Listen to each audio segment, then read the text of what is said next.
by 6. That was really the only good team they played in those first 8 games. And then you saw towards the end of the year, in November and December, the schedule got harder, and the Patriots kind of started to fold. They got absolutely dominated by the Baltimore Ravens in Baltimore on Sunday Night Football, 37-20. They barely beat a very injured Eagles team in Philadelphia, 17-10. They beat the Cowboys 13-9 in a monsoon. So those are two one-possession wins over teams that are not good. The Cowboys are definitely not good. The Eagles probably aren't going past this week. They play the Texans. They lose 28-22 in a game that was not as close as that score said. They lose 23-16 to the Chiefs at home. Then wins against the Bengals and the Bills. And then the most shocking regular season loss that I've seen in years was their home loss to the Miami Dolphins. That's one where I saw the Dolphins were in the game, and I was like, oh, it's interesting that they're letting the Dolphins stick around like this. And I figured they had everything locked up, figured they had home field locked up, and that was the reason. But it turns out they just didn't have an answer for Fitzmagic. Ryan Fitzpatrick in 2019 outplayed Tom Brady, was the summary of that game. This is the same Dolphins team that they went to Miami and beat 43-0. They lose at home 24-27. Cold weather, New England. Last week of the year with a chance to lock up a first-round bye with a win. All they had to do was win.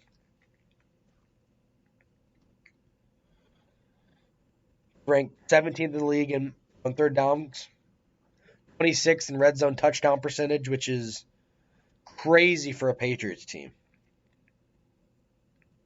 You think you have Tom Brady, you think you have everything locked up, just not expecting that sort of inefficiency in the red zone. Tom Brady this year, another 4,000 yards, 24 touchdowns, 8 interceptions, completing 60% of his passes. But he didn't look good for a lot of those games. 253 yards a game. He's 6 yards per attempt.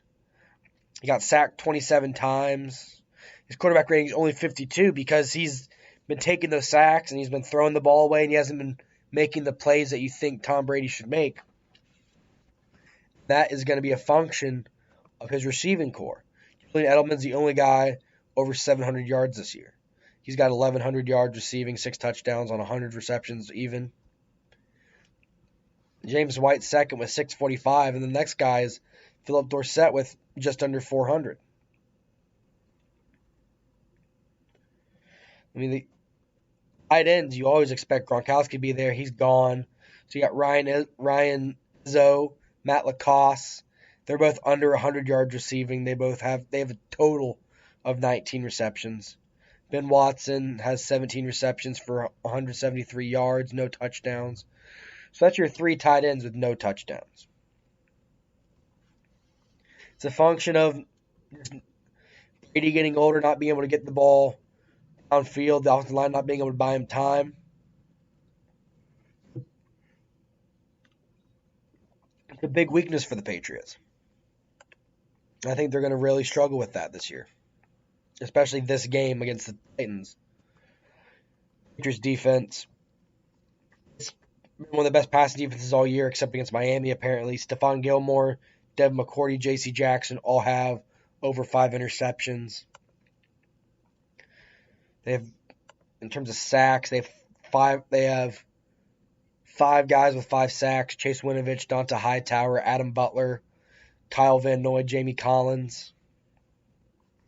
Very, very good defense. I'm never going to take anything away from their defense. Very good defense. They do a good job beating up on teams that are also not good. Which is hard to say with the Titans, because when you look at the Titans, Tennessee Titans are 9-7 for the 4th straight year, the first team to ever in NFL history to ever go 9-7 for 4 straight years.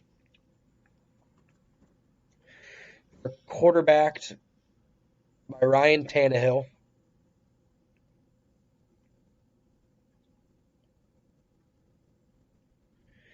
Tannehill, his first game as a starter was against the Chargers. And since then, the Titans have been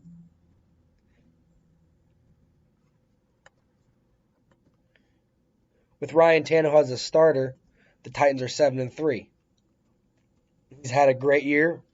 70% completion percentage, 65.4 quarterback rating, 22 touchdowns, 6 interceptions, 2,700 yards. He has a running element to the team, not as much as Marcus Mariota does, but 4 touchdowns, 185 yards. Titans have the NFL rushing champion, Derrick Henry, who you could not pay me enough money to tackle. He's absolute monstrosity of a person, 6'3", 247. Just absolutely incredible to watch run. I think he's going to give the Patriots fits all game. He averages 5 yards a carry. Just an absolute blunt instrument. Also, though, has a lot of speed. When he gets to the open field, he runs away from people, which is incredible to watch. Receiving-wise, I mean, they offset Derrick Henry with former New England Patriot Dion Lewis, who's a pass catcher at the backfield as he was with the Patriots. You have the receiving core. Rookie A.J. Brown's had a big impact this year. 52 receptions, 1,000 yards, 8 touchdowns. He's really come on late. Former first-round draft pick Corey Davis. 43 receptions, 600 yards, 2 touchdowns. And these guys really are all starting to kind of come out and catch touchdowns now that Tannehill's the quarterback. They only had 7 receiving touchdowns under Mariota. And now with Tannehill, 22, they're starting to get them all in. Ajay Sharp, a slot receiver, 4 touchdowns on 25 receptions. And look at the defense, coached by Mike Vrabel and Dean Pease, both former Patriots guys.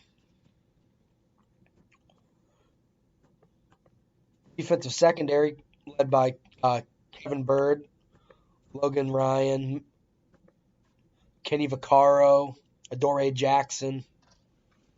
They like to turn the opponent over, and I think they're going to make life troublesome for Tom Brady because of how well Vrabel knows Brady and knows McDaniel. He'll be able to course correct and get them in a position to win this game. Rushing the passer, Harold Landry, the young linebacker out of Boston College, Jarrell Casey, Kamele Correa, Cameron Wake's on this team. He loves hitting Tom Brady. I think the Patriots are going to win this game. I think it's going to be a lot closer than the Patriots are going to want. And I think the Patriots are going to be in a rude awakening next round with the Kansas City Chiefs. Let's look at the things for that game. Patriots 5-point favorites. Titans, the point totals, 44.5. I think it goes over. I think the Titans cover. Those would be the 2 bets I would take. I think it's going to be a very close game. 8:15 on Saturday in Foxborough, Massachusetts. The last 2 games take place on Sunday, January 5th. It'll be Vikings versus Saints as the matinee in the Superdome. I think this is going to be the biggest blowout of the playoffs of this first round, at least. The Saints are incredibly hot right now. They're blowing everybody out at this point. They're beating good teams. Their one loss, and they had the bad loss to the Falcons a couple weeks ago, but their one loss since then was a 2-point loss to the 49ers in San Francisco in what was probably one of the games of the year, 46-48. They scored 46 points on that super tough 49ers defense, and since then, they've blown out the Colts, blown out the Titans, blown out the Panthers. Before that, they blew out the Falcons on Thanksgiving. They blew out the Panthers, and they blew out the Buccaneers. They've been very successful with 2 different quarterbacks. Teddy Bridgewater went 5-0. Breeze went 8-3. Taysom Hill has just been Taysom Hill doing whatever the heck they need him to do. It's insane. offense, Pete Carmichael and Sean Payton. Defense has been, again, one of the better defenses the Saints have had. Dennis Allen, Mike Nolan coaching linebackers.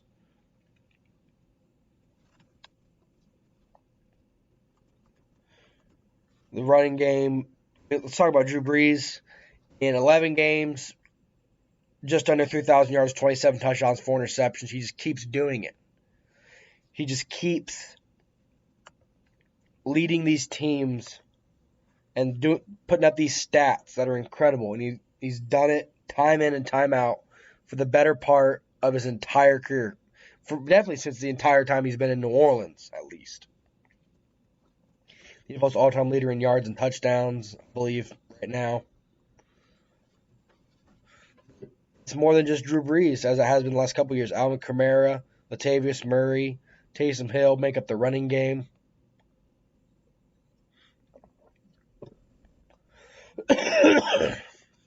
Receivers.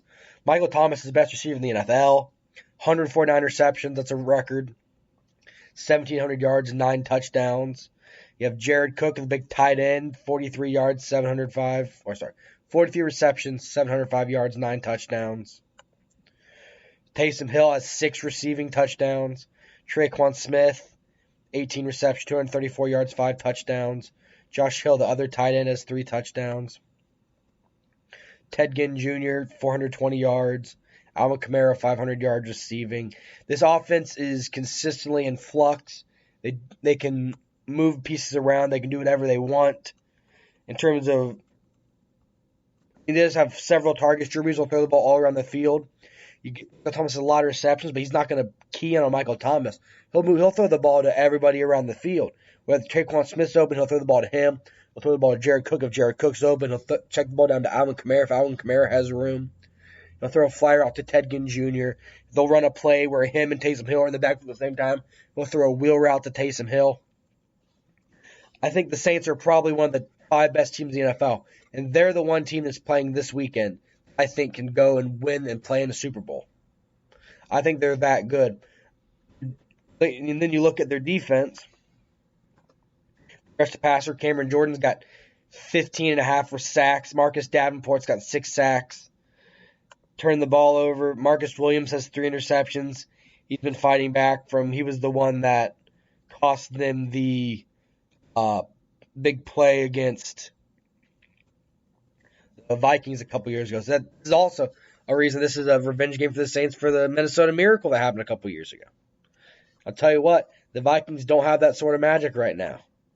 Because it's not Case Keenum roaring into the playoffs hot. It's Kirk Cousins, who is pretty much the NFC version of Andy Dalton. Vikings have had a good year. I think Mike Zimmer's a great coach. Their defense, once again, is solid as always. Fifth in points allowed. Bend but don't break.